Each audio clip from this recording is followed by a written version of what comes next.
जितने भी मेरे बड़े बुजुर्ग, मेरे भाई, मेरी बहनें, मेरी माताएं बैठी हैं, आप सब मेरे पे इतना आशीर्वाद, इतनी कृपा बरसा रहे हैं। परमात्मा की नेक बंदी मैं अपने आप को समझ रही हूँ। आज आपके संघर्ष को 200 दिन पूरे हो गए हैं। दुख भी होता है और खुशी भी है। खुशी इस बात की है कि आपका हौसला, आपकी हिम्मत, आपका जज्बा उतना ही है जितना पहले दिन था। दुख इस बात का है कि ये हमारी जो सरकार है वो आपकी मांगे, वो आपका जो हक है उसके लिए सुन नहीं रही है। आप सड़कों पे बैठे हैं लेकिन उनको इस बात की कदर नहीं है, क्योंकि अगर आप लोग अन्न देना बंद कर देंगे तो ये देश के खिलाड़ी भी भूखा मर जाएगा और ये देश का हर एक नागरिक भी भूखा मर जाएगा। उनको इस बात को समझना होगा कि आपके बिना ये देश कुछ भी नहीं है। मैं भाग्यशाली मानती हूँ अपने आप को। आपका आशीर्वाद तो मेरे पे हमेशा रहा है, लेकिन मैं एक किसान परिवार में जन्मी हूँ, आप लोगों के बीच में जन्मी हूँ। परमात्मा ने मुझे इतना नवाजा है इस चीज से, तो मैं खुद पे प्राउड फील करती हूँ कि मैं आप सब के परिवार, आपकी बेटी हूँ, आपकी बहन हूँ और शुक्रगुजार रहूंगी परमात्मा का हमेशा इस बात के लिए। उन्होंने ऊंचे घरों में मुझे पैदा नहीं किया, मुझे संघर्ष के मैदानों में पैदा किया। उस संघर्ष के बीच में, उस संघर्षशील कौम के बीच में मैं बैठी हूँ, उस समाज के बीच में से मैं आई हूँ जिसने संघर्ष किया है। मेरी माँ से मैंने सीखा है हार नहीं माननी है, और मैं आप सबसे भी यही सीख रही हूँ कि हमें हार नहीं मानना है। अपने हकों के लिए, अन्याय के खिलाफ में लड़ना है।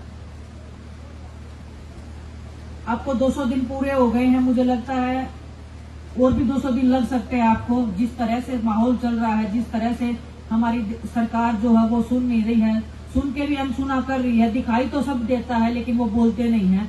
जैसे हम बैठे थे, हम तो दिल्ली के नजदीक भी बैठे थे, उनको सब सुनाई देता है लेकिन वो बोलते नहीं है। दुख होता है, तकलीफ होती है, क्योंकि हम वही लोग हैं जो उनको वहां पे बैठाते हैं। वो हमारी इज्जत का, हमारे मान सम्मान का रखवाली बिल्कुल नहीं करती है। आप सबके आशीर्वाद से मैं ओलंपिक्स में गई थी।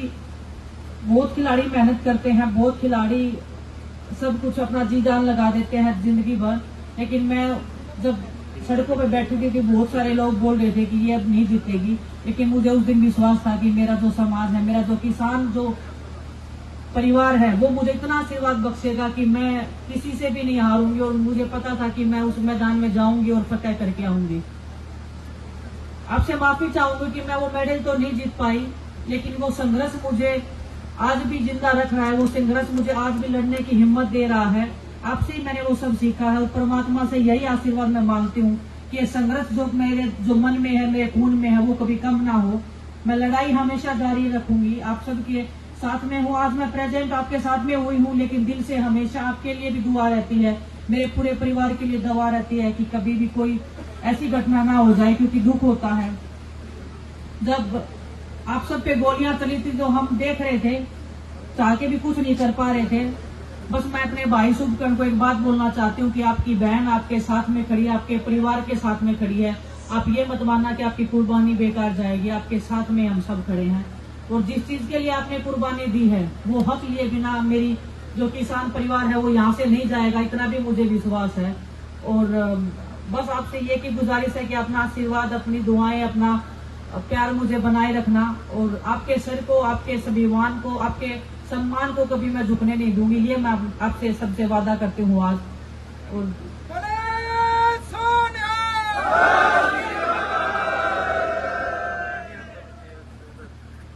संघर्ष के मैदान में हम ऐसे ही डटे रहेंगे, ऐसे ही हमारा जज्बा बना रहे। परमात्मा से यही आशीर्वाद है, वो एक गुरु जी हम सब पे मेहर रखें। बहुत बहुत धन्यवाद।